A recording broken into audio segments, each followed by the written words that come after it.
All right, welcome to the day's class. Everybody got the email. So the reading was decline, ironically enough.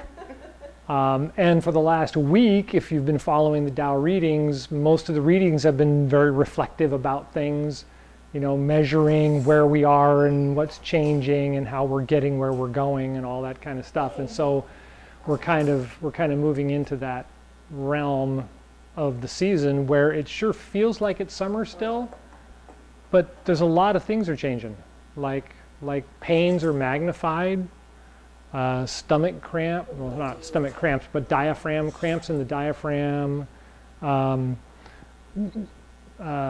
tiredness, lethargy, all kind of creep in and out a lot more often this time of year. And part of that is because of this sudden change from a yang kind of condition to a yin kind of condition. But as we've talked about, yang's like this big and yin's like this big. So it's kind of one of those, is it a perception thing? Is it the change in the weather? Yeah, it is. All of that stuff, and it just happens to go like this, right? And so a lot of people notice a sudden coolness, even though it's hot and muggy out.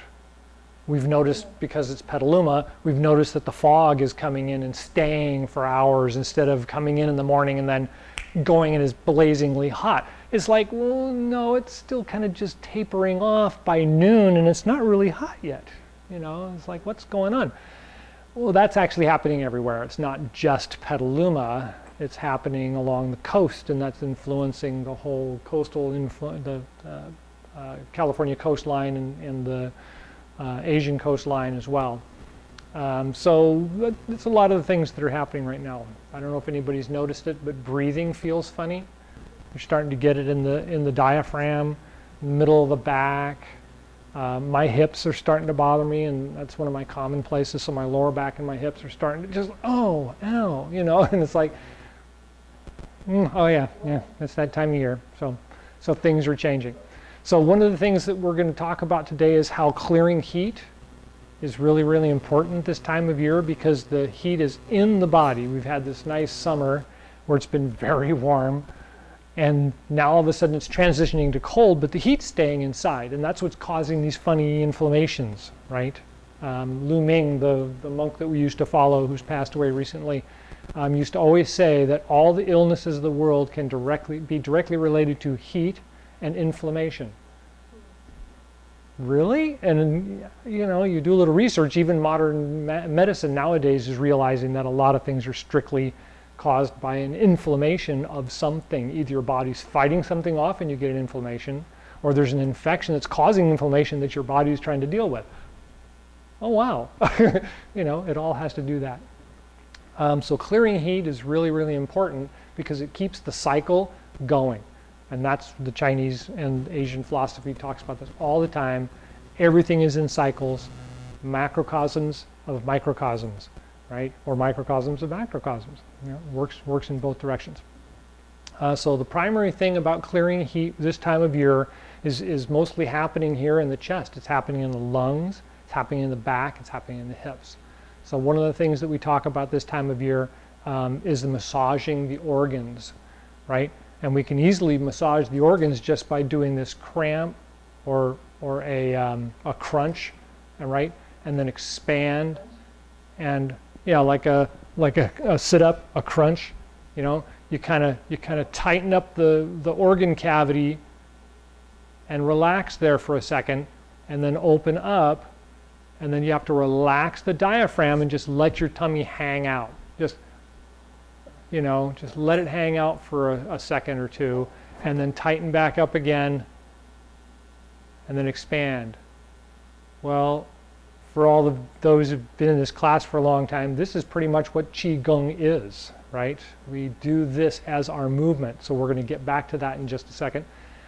The next thing that we talk about is massaging the kidneys, because the kidneys help to move the fluids in the body and do the exchange of chemicals in the body and filter out stuff. And so we're trying to get that to work well. So we make really loose fists and we rub the back where the kidneys are gently to start with. and then a little bit more vigorously once we start to feel the skin smooth out. So I don't know if you guys notice it, but this time of year, if you try and scratch yourself or rub your skin, it's like, ooh, I'm really sensitive on the surface. Heat, right? It's heat trapped in the surface of the skin.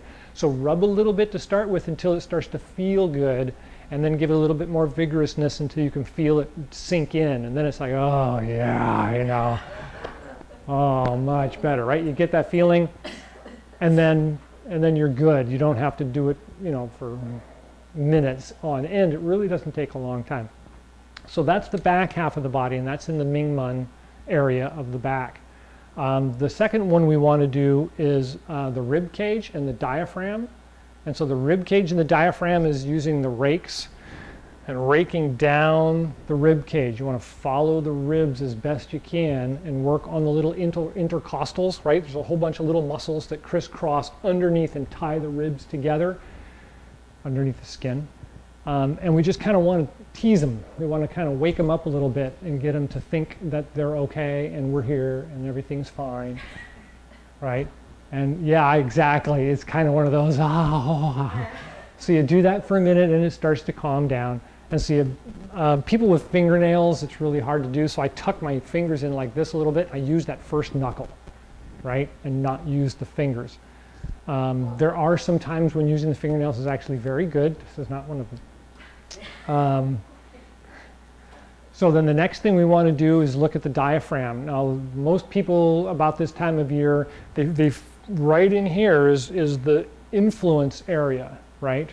It's just below the rib cage and just about the first erectus abdominis and whatchamacallit, which band, making you make the six-pack, those banding muscles. Well, it's right there between those two. There's this little bubble. And it's really sensitive. You touch it, it feels like, oh, ow, oh man, if somebody hit me there right now, right? That would be really, really bad. Well, it's because the diaphragm is so tight and sensitive. And so we want to roll our fingers underneath the edge of the rib cage like this until we can get that muscle to relax a little bit. And then you can see my stomach just kind of inclined, right? It just kind of tucked in a little bit. Now I can stick my fingers in and feel the under edge of my rib cage, right? So go gently until you can feel it roll under a little bit. And then we want to do this, right? I'm going to push in and push down. I'm going to push in and push down. I want to feel, oh. So you can inhale a little bit and lift up the rib cage and try and roll your fingers underneath it. And we're going to push in and down and try and stretch out that group of muscles and relax those organs. And you can actually do this all the way down to the sides of the body. So you just follow the rib cage all the way down. Or follow the diaphragm all the way down. Okay? So those are great exercises for this time of year. Those are the most common ones that we use to help relieve the tension that's being held because of the heat in the body and the coolness and the change of weather are kind of fighting each other, right? They're not exactly going. And that's in us, it's not out there. So if we observe nature, nature is following the path. They're doing fine, everything's great. We're stuck in our modern society of, well, everybody's doing this, you know? And then your mom echoes in the back of your head, well, if your kids jumped off the cliff, would you, you know? Right? Advertisements are still telling us to get out there and do this and buy that and all. It's just like, don't have to follow those things, right? Follow what's happening inside. You get those messages from your own system, pay attention, follow along. They'll teach you, they'll guide you. Okay, so far so good? So the last thing that we'll probably do for that is the Do Chi exercise. And the Do Chi exercise is this bouncy one. And then in the middle. And then up high. And then shiver. And that helps to stimulate the clearing exercise, grounding and clearing. So far, so good? Okay. So today, because we're starting the transition, we're going to review all of the Chi Gung exercises. Everybody okay with that? All right, so the primary goal in Chi Gung is to breathe the way nature intended us to breathe, right? It involves the entire body, right? So I'm not going to stand here and go, right? Nothing's happening except for my lungs, and that's not really healthy, and it's not helpful for the body. And so when I inhale, I want to relax the diaphragm and arch the back a little bit so I can drop the organ cavity and allow my lungs to naturally expand. It immediately opens up the whole chest, but not so much as everything. So I've got to roll my shoulders back slightly too and open the upper rib cage. Oh yeah, you know, and then as I relax and exhale, I'm going to come forward and I'm going to tuck in my butt a little bit, do that little bit of a crunch, and relax the body. Again, inhale and open, and exhale and close or collapse. Okay, that seems pretty easy, right? So the next thing we want to remember is it's a long, smooth breath. Most people 5, 6 seconds in, 6, 7, 8 out. You want to work up to 10 if you can. It's a lot, but it's a matter of patience. And a lot of people don't understand that. It's a matter of, if you hold your breath, you get this sensation like, I'm out of air, I'm out of air, I'm out of air, I'm out of air, I'm out of air, I'm out of air, and you want to inhale. Well, when you're in a panic attack, the same thing happens. When you try to take a long, smooth breath, your panic is telling you, I'm out of air, I'm out of air, I'm out of air, I'm out of air. But if you can get that response to relax and you know that you're getting enough air, in a nice long inhale, and then pause for a second, wait for the body to actually tell you, okay, I'm done, go ahead and exhale, and then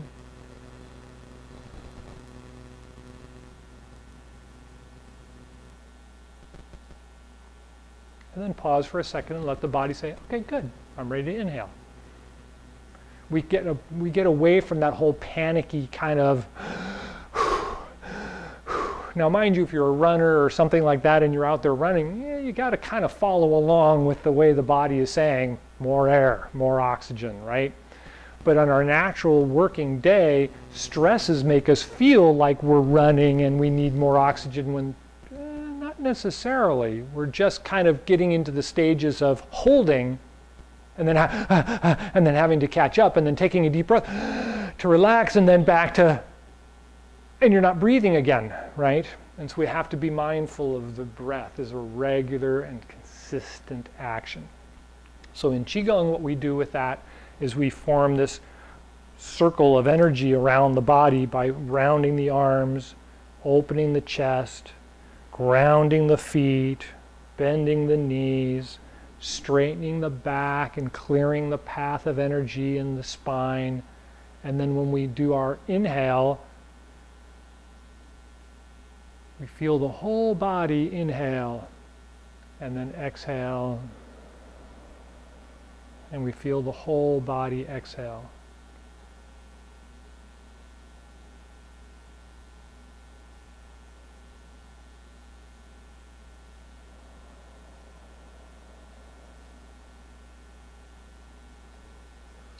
Good.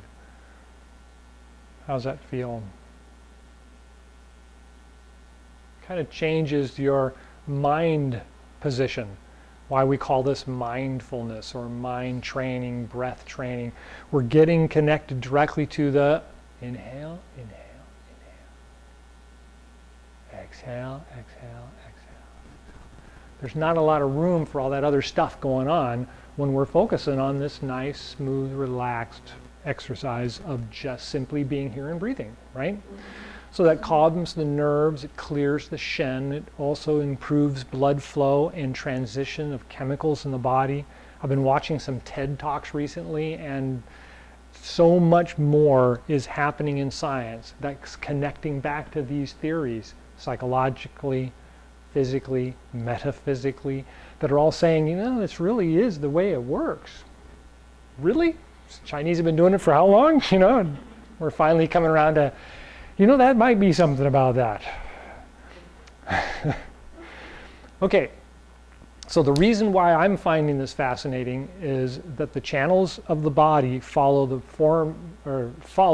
main connectors which the Chinese and acupuncturists have been using for years. There's Lao Gung points, or springs of energy, in the palm of the hand, and the same in the base of the foot, in the same kind of location. We call them Lao Gung points or bubbling spring points. We connect these two by pointing the hands towards each other. We connect the other two to the ground because that's the natural grounding energy of the human body, right? Our physiology is actually designed to connect to the energy in the earth. Why water is so important to our body. The way it works. So if we were quadrupedal, our hands would be connected to the earth as well. We stand most of the time, and so we use this position and open the chest and round the arms. Now, the reason that I find this most fascinating in the terms of physiology is because of the control centers that roll through the center of the body for acupuncture and Chinese medicine are directly linked to the energy center in the body that is in the chakras, which is the Indian style. It's also part of the heart and the brain chakras connection in many of the Western philosophies nowadays, where the heart and the mind and the lungs are all the main connections of spirituality, learning, understanding our fear and or connection to life, as it were, is all kinds of in those things. Listen to your heart. You know, listen, what does your head say? What does your heart say? You know, follow those things. We've been taught that stuff for some time. And so when we start looking at those things and looking at where the pressure points are in the body, then the way that the Chi Gung moves the body and the type of things that we talk about when we're talking about Chi Gung and about movement in the body are stimulating the natural order of the body. They're stimulating the natural centers of the body. They're stimulating the natural transition of, you know, intake and excrement or exhaust or whatever you want to call it. And so those things get left out if we're not paying attention to them. If we don't focus on them and we're always in this state of heightened tension or stress or focus or all those kinds of things, you're not getting downtime, you're not getting restorative time, you're not building a good body, you're tearing it down. And I don't want to say that in a way that makes you think that that's all you have in your lives. It's not, I'm just saying that those are the two alternatives. You can build it or you're tearing it apart. We're trying to find a balance between the two because we have to have them. We have to work, we have a job, we do these things in life, but we have to restore ourselves as well. Find this balance. Okay. As you can tell, I love to lecture. So let's look at the first moving gong. So we're going to skip over the 3 gates for right now. But the first moving gong starts off on the inside of the feet and rolls back to the heels as we start this inhale. We're going to bring our arms back at the same time and open up the chest. The feet roll out and the arms expand as we inhale. We start to roll forward and exhale. We close the feet in from the outside to the inside across the toes. The hands roll in, the knees bend, and we come back to the standing position. Again, I'm going to inhale, roll back, open the chest, open the back, and then exhale forward. And everything kind of closes. It's kind of like the body being a big balloon. As you roll back and inhale, the balloon expands, everything opens. And then as you roll forward and exhale, the balloon slowly runs out of air and is just hanging there. We also see this as like a kelp field. When the wave comes in, the kelp gets blown back, and as the wave goes out, the kelp gets rolled forward. And that's probably for me, it's one of the best energy exercises for the body. It stimulates all the pressure points on the feet, which is all the organs and the muscles in the body. It's also the most soothing because a rocking motion is naturally soothing to the body. So far, so good? Okay, so the second moving gong is a little bit more complicated. The second moving gong is actually guiding energy in the body, and a lot of people see it as being the bringing up of the flower of the body, and then the diminishing of the flower and allowing it to come back to the earth to form new flowers another year. And so in this one, the feet turn out slightly, and we bend down a lot further, and we start with the two flowers pointing towards the Dantian and the Mingmen. And we're going to try and be in the middle of the feet. And this one we roll forward and the hands come out. And as the flowers blossom, we roll out onto the outside of the feet and roll back to the heels and bring the hands back and roll the flowers in and under. And so it's kind of like a regular flower. You see a flower come up, it opens, and then as it dies, it turns back in on itself and rolls back down again. So it's the same kind of feeling. You come up and out as the inhale, and then start the exhale, and they wither and turn in and fall back to the earth. So that's the first one. The second one is reverse of that. So they roll back and spring up out of the soil and wind up like a vine,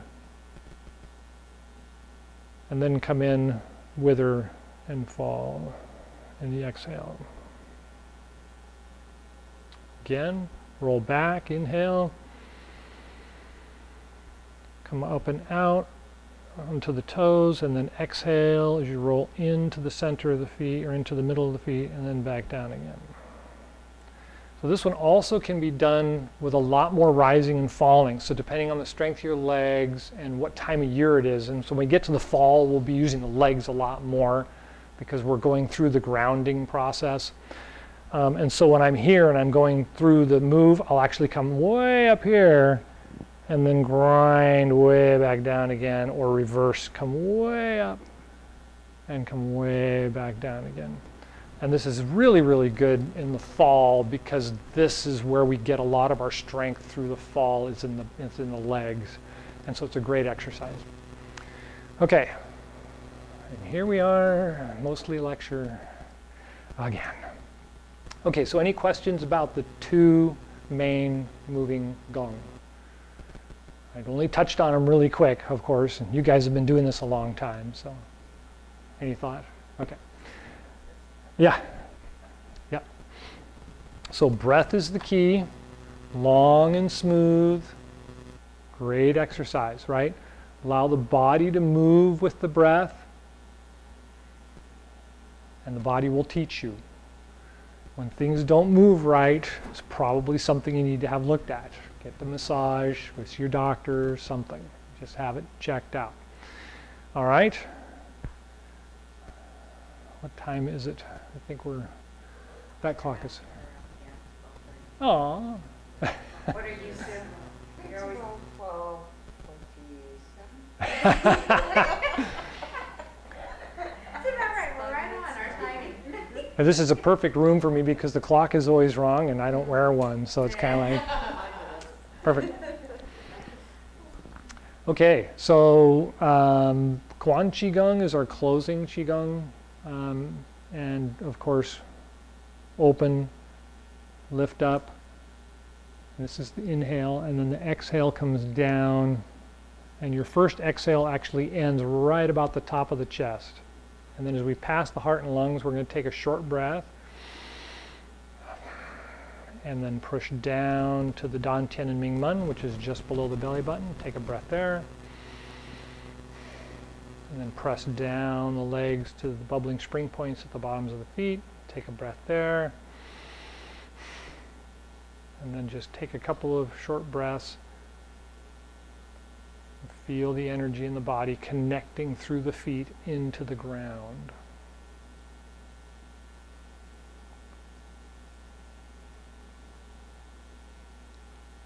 then after the 3 breaths, turn the palms out, inhale, rise up.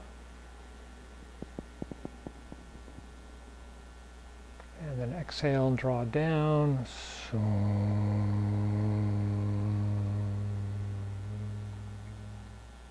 And then take a breath at the heart and lungs. And guide the chi down to the Dantian and Mingmen. Take a breath there.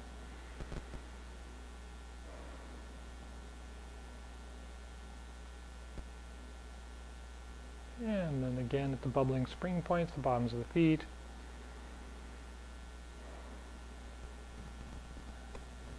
Take a couple more breaths. Feel the energy going deeper and deeper into the ground with each breath.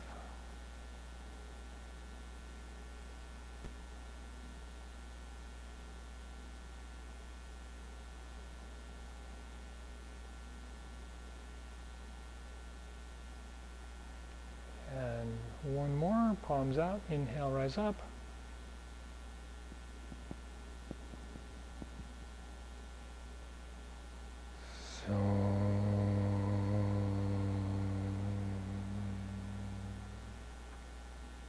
And take a breath with the heart and lungs.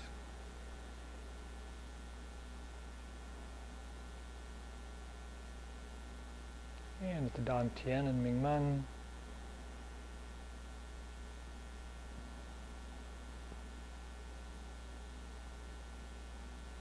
And the bubbling spring points, the bottoms of the feet.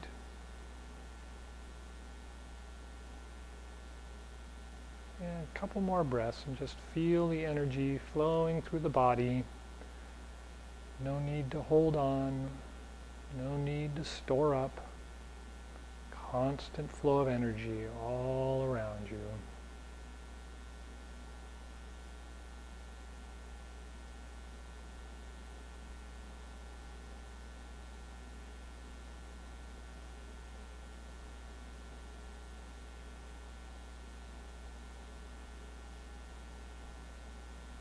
All right. Any last thoughts or questions? Thank you for coming. Enjoy the rest of the day, and look forward to seeing you next Monday.